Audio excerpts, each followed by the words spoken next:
بعضې اوقات انسان باندې جادو وي، د جادو په وجه باندې ډاکټر د باندې هم نه پوهېږي چې د څه بیماري ده.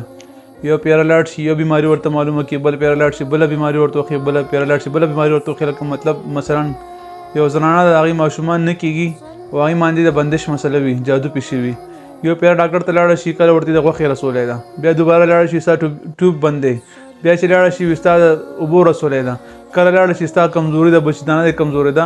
نو یو پیره ورته یو ډاکټر یو رنګ خبره نه کوي، یو ته لاړه شي یو خبره کوي، بل ته لاړه شي بله خبره کوي. الټراساونډ چې کوي الټراساونډ کې مختلف مسلې روځي. دغه رنګ یو انسان دی، هغه کله په سر باندې بوج وي، کله سر بیماری ښه شي زړه ته اعتراض شي، کله زړه بیماری ښه شي، کله یو ځای خوږي، کله بل ځای خوږي، کله درزونه خوري، کله نقصانات کوي. یا داسې بیماری وي چې ډاکټر ته ورځي ډاکټر پې نه پوهېږي، کله یې غاښونه دردونه شروع کړي، کله یې غوږونه دردونه شروع کړي، کله یې خېټه خرابه شي.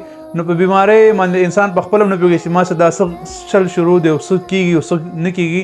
انسان په خپل ځان باندې هغه نه پوهېږي. خو دا اکثر د جادو په وجه باندې کېږي. جادو چې انسان باندې وشي د هغه بدن ورځ تر ورځه خرابېږي، مخ هغه رنګ خرابېږي ورسره، چې کوم د بدن کې نور او طاقت وي هغه ختمیږي ورسره، د دین نه لرې کېږي دغه شانتې.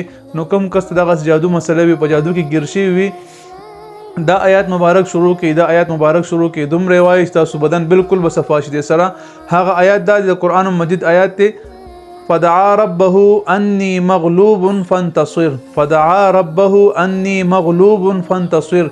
کم از کم هر شپه 1100 بار دا وایي، مطلب 1100 کرته وایي، اول او آخر ته درود شریف وایي 11 بار، او بیا دا وظیفه شروع په دې ځان سره او به اګدا مخ په قبله کېنه او دا وظیفه کوه په تسبیح باندې. انشاءالله چې دا ته 11 دینو ته رسي او 1100 بار وي، نو انشاءالله په 11 دینو کې بستا دا مسله مکمل جادو ختم شي وي.